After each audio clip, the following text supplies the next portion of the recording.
Hi YouTube, I said that I'd make a video on my next day off, and I wasn't able to make the video that I wanted to due to some reasons that I'm not going to get into here, but I did want to make something. And there's a couple of projects that I wanted to do, just generally to the van. I thought, well, why not do them today? Because it's nice out, and I've done a few of them. The first one here is I've added this strap to the propane tank. This is something that was suggested that I always planned to do, but I never actually got around to doing it.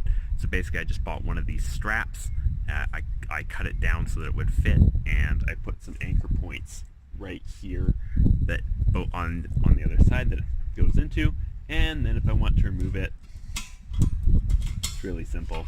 That just loosens right off. Some of you might be wondering why I didn't do this sooner.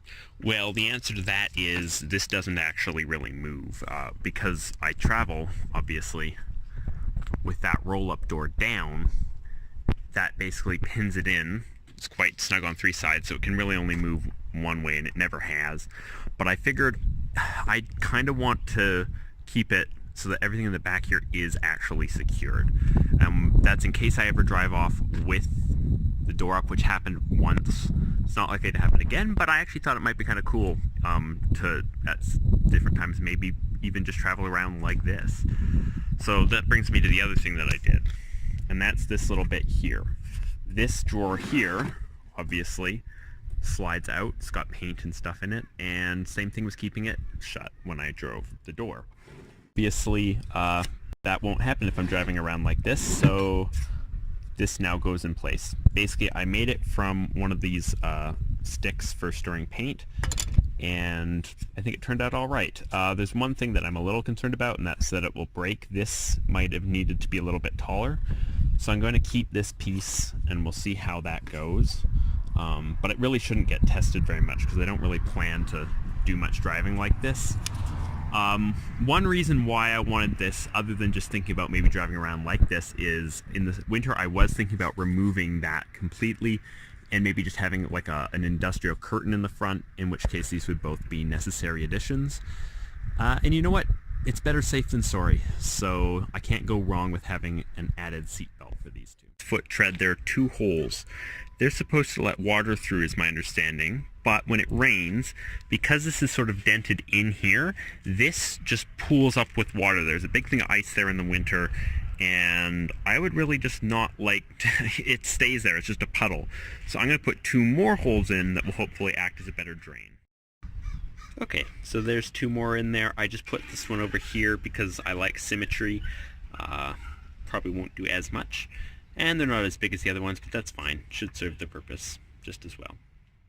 Up here at the front is where I lock my bike up, and I lock it up to this grill here. And the problem with that is that it is actually loose. If I do this, you can see that it's missing a bolt there.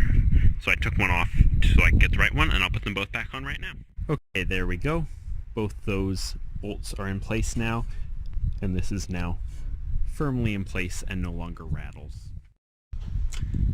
This is the next thing I wanted to fix, and basically I cracked this tailpipe on the bottom here, and actually up there as well, when I had the van towed. So I have this stuff from repairing my muffler. It's called Spider Patch Muffler Weld, and you apply it to rust holes, that sort of thing. Because the crack wasn't very big over here, I figured, well, it'll probably work for this application. So I've gone ahead and slathered that on. The crack was a little bit bigger on the top than it was on the bottom for some reason, so I did two coats up there. Hopefully this holds. If not, I can always come up with another solution. Okay, so I've just crawled under the van here, because the last thing I want to do is actually replace my exhaust hanger. I'll flip the camera around and I'll show you the problem. Okay, so this part here had a clip here that was made out of steel, and it connected in like this.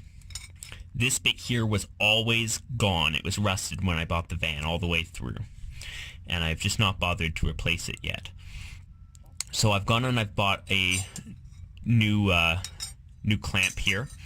And the problem with this is I would have bought a whole new hanger, but most of the hangers or actually all of the hangers for sale in this town, basically end up with the clip like this, the clamp like this in relation to this piece.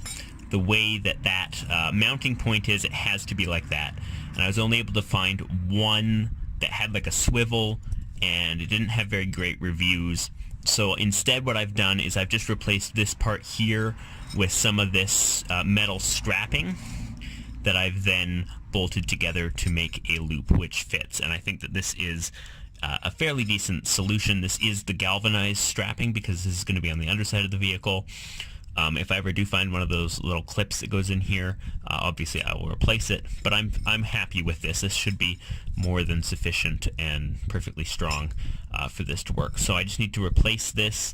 I'm missing the bolt here that fell out of the bag when I was going and getting parts. So once I go down and grab a bolt, I'll put this in place. Okay, so here's an example of one which is rusted, but not rusted all the way through. That's what that metal strapping is replacing there, that sort of open loop, which connects the clamp, obviously, up to the part that I showed you before, which connects to the chassis of the vehicle. Okay, so I went to the store, I got the right bolt, and now it is in place, and now I can hook it up to the clamp. I've threaded the clamp through that loop there, and I've tightened it down. This is a really solid connection, and I'm pretty happy with it. So now this is no longer going to be rattling around, moving, and potentially causing problems down the road. Well, that's all the work that I'm going to do on the van today. There's certainly always fun little projects that you can do. Sometimes they're not so fun when a transmission goes, but you know, things like an exhaust hanger or dealing with puddles that form on the step. These are just the day-to-day maintenance stuff that you have to do when you're living van life. I'm fortunate enough right now that I'm parked and I just kind of do these things. I don't need to worry about them too much. I do hope to be doing some more driving soon, but we'll have to see about that. That might take a bit, but you know, in the meantime, I can actually go ahead and put some work back into this. I thought that I'd end this by talking about the transmission and the finances of that. It was $3,200, as I mentioned in that video, and I had to put that on my credit card. I did get a couple of paychecks since then. One I was not expecting at all to be as big as it, neither of them really I was expecting them to be as big as they were. So based on the $2,000 that I had in savings and those two paychecks, I'm now at $550 that I still owe on that card.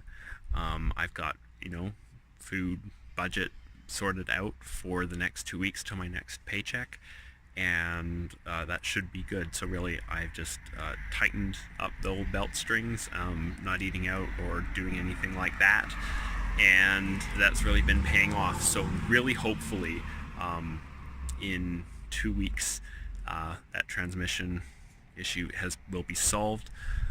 Luckily I'm getting more hours because I'm not in school anymore, and hopefully that will let me do some more things like saving up some money for some ideas and plans that I have coming forward for the future. Just thought I'd bring that up because it is part of van life, you know, just sometimes you have a big repair and you got to deal with it. So yeah, that's all for now, and I'll see you in the next video. Cheers, folks.